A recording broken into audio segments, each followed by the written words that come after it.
Haiti, I'm sorry. We misunderstood you. One day we turn our heads and look inside you. Haiti, I'm sorry. Haiti, I'm sorry.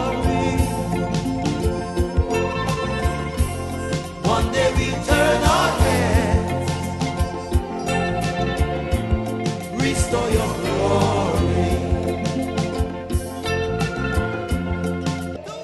Was a mighty man, and to make matters worse, he was black.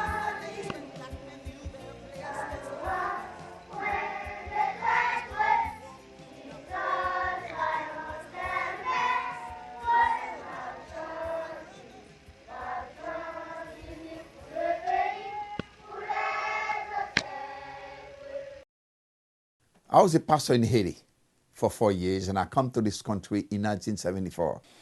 And ever since I kept going back, I have seen the economic situation deteriorating, and I have seen so many kids on the street. You know, the AIDS epidemic have made a bunch of children orphans, living there without a mom or a dad to care for them. Haiti is a poor country, and this epidemic make things worse. And we understand, we agree that we have to do something about it. Combien de gens ont Center of Hope? For no, for by no. Mais à part de ça, quel autre avantage nous avons dans l'école Center of Hope là? Bon. Nous avons plus l'avantage. Nous avons dit quel avantage nous jouons? L'avantage, nous ne pas acheter livre, ne pas acheter valise, ne pas acheter uniforme, ne pas acheter souliers. Attends, même chose, ça tu qu'on bâti moun. Yo bâti moun yo manger. Yo ba yo jus. Les fini. Enfin.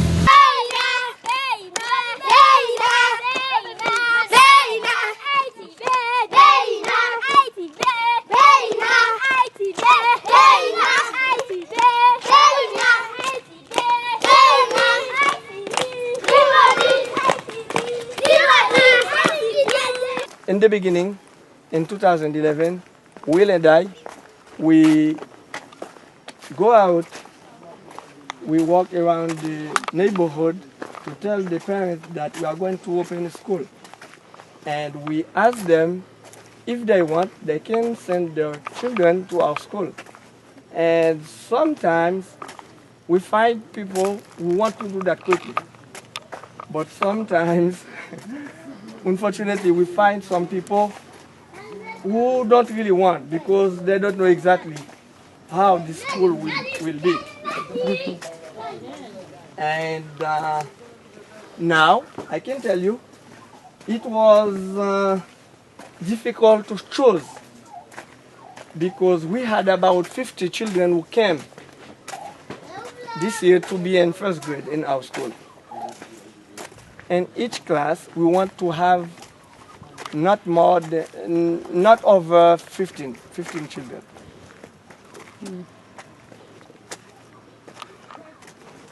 So there are a lot of kids whose parents want them to go, but they can't. Exactly, but unfortunately, everybody cannot come at this interval of school because we don't have space for everybody. I started here in 2002. I remember when Pastor Emmanuel St. Just invited me to come here to look for a piece of land. Well, I remember when we start with the buildings construction, October 2004. I'm talking about the school buildings and the orphanage building. Yeah, we begin with the school on 2011. We begin with 15 kids in first grade. Now, each year we're trying to go up. For example, in 2012 we had second grade, and 2013 we have third grade, and now we are on 2014, we have fourth grade.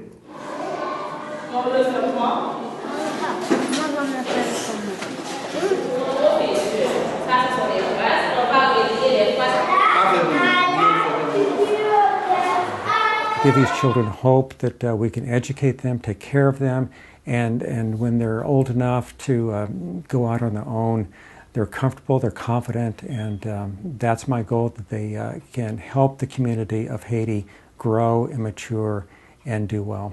Mba jwen travail, c'est ça que fait mba travail, mais depuis me jwen travail, m'da reme travail. M'gen 7 petites, m'gen yon seul l'école là. M'te mette dans l'école, m'da reme pour m'da faire plus pour lui, mais m'pa capable, c'est Saint-Hoc qui vini de mon Mavel qui fait qu'on a des merci Dieu, s'il da vini vont mon dernier, c'est Saint-Hoc qui de Mavel, qui fait le tout mon deux mais pour moi. Non, même l'école là m'da le mettre dans Saint-Hoc. In rural areas of Haiti in particular, there's such a need for an improvement in education and for quality schools. And it's something that we've been providing for this community since 2011, giving an opportunity to the children of this community to receive a much better education than they would have access to otherwise. Normally, the sort of education that they may have access to would be a school with 60 children mixed together in one classroom of all ages, where they wouldn't really have much of a chance of succeeding. This being a structured environment, every day they're going to be provided with what they need. Every day they're going to get their meals at the same time. They're never going to miss that. They're going to arrive at the same time. They're going to leave at the same time. They're going to be provided with everything they need. There's never going to be a situation where they don't have a pencil, they don't have an eraser, which is oftentimes the case. You'll go to schools and the kids are waiting their turn to borrow a pencil. That's never going to be the case here. We grow food, we grow crops, for example, corn, and what we cannot grow, we buy them, we shop them in market.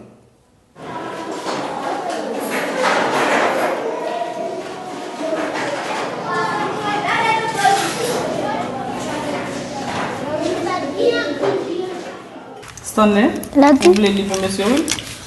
Fais-toi Ça. Bienvenue pour lui. Moi, je suis Sœur Germain.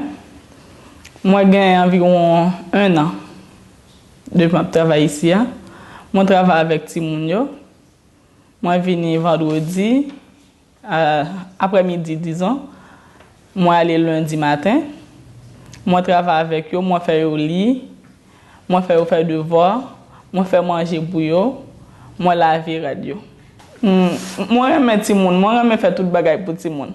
Le je travaille avec eux, c'est un coup de la caille moi avec petite moi. Moi, je suis centre pour progresser plus, gagner plus Timoun et aider Timoun plus pour l'école arriver dans un niveau qui est plus avancé. Moi, je suis tant pour Stanley Elbuson qui est là, qui est le premier Timoun qui vient dans le centre. Même le fini avec études secondaires pour tout apprendre un métier dans le centre. Mais, ni, don, si c'est bon, yon, bel, cochon, chita, sou, yon, gros, bidon, chi, apé, jouer, accord. De yon.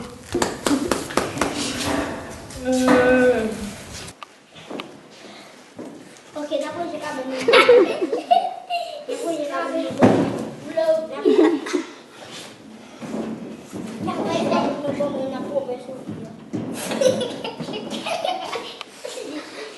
This is the structure that we started to construct in 2005. We were building the school, and we were building the dormitories, cafeteria, volunteer quarters, all at the same time. And in trying to get both of these things accomplished, we weren't getting very much accomplished. Mm-hmm. So we made the decision to focus on what we call phase 1, mm-hmm. which is the dormitories, cafeteria, multi-purpose room, that space, and get that finished and up and running, and then we would turn to do the school. Our biggest obstacle to finishing the school right now is not having the funds to be able to do so. We have the plan. We actually need the school by September of next year.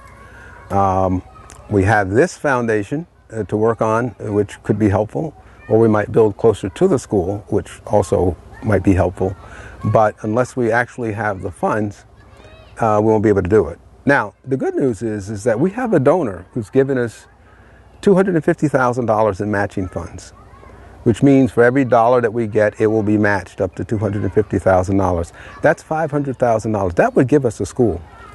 So if we can get people out there to give $1, $10, whatever they wish toward that $250,000 goal, we will be able to build this school. Hello, my name is John Schwalski, and I'm a partner at Wilkie, Farr & Gallagher, which is a law firm which is headquartered here in New York City. The Center of Hope has asked me to spend a few minutes providing some background in terms of how I was first introduced to the center and became involved in its expansion. And the answer is pretty straightforward and simple. I first was introduced to the center through James Lipscomb. That was several years ago. And I was immediately struck by James' commitment and vision with respect to the center. And anyone who knows James can attest to the fact that he is a powerful advocate. But at the end of the day, he really doesn't have to say anything, because the Center of Hope is a product which effectively sells itself. It's very, very difficult to hear about what the center is doing to improve the lives of children in Haiti and not want to participate. So I would encourage everybody to do that. My name is Daniel Ansell. I'm a shareholder at Greenberg Traurig, and I'm the chairman of the Real Estate Operations Department. I became involved in the Center of Hope Haiti when I received a letter from James Lipscomb telling me about this great project that they were doing to help make a difference in the lives of children in Haiti. And I called him up and said, I want to help. How can I help? What can I do? And it was back when this was probably 8 or 9 years ago, and the Center of Hope Haiti was in its infancy. So Greenberg Traurig is very actively involved in pro bono projects. And when I went to the firm and I told them about the Center of Hope Haiti, I had so many volunteers to assist that we couldn't accommodate them all. And in fact, people were upset that we just didn't have the need for as many lawyers as volunteered. It's pretty much the tradition at our firm. We hope that we can continue to provide support, and in keeping with the tradition at the firm of assisting those who are in need. I'm Bill Silverman. I'm a shareholder in the litigation department of Greenberg Traurig, where I also run our pro bono program. When Dan described it to me, I thought that this was perfect in terms of what we wanted to do with our pro bono work. It gives us a great sense of satisfaction to be part of such a wonderful organization. I understand that they're building a new building, and we want to be part of this. We want to see this happen. And in addition to legal work, we also want to help support this project in any way that we can. So this has been really a great joy for all of us who've been part of it, and really a tremendous gift.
One way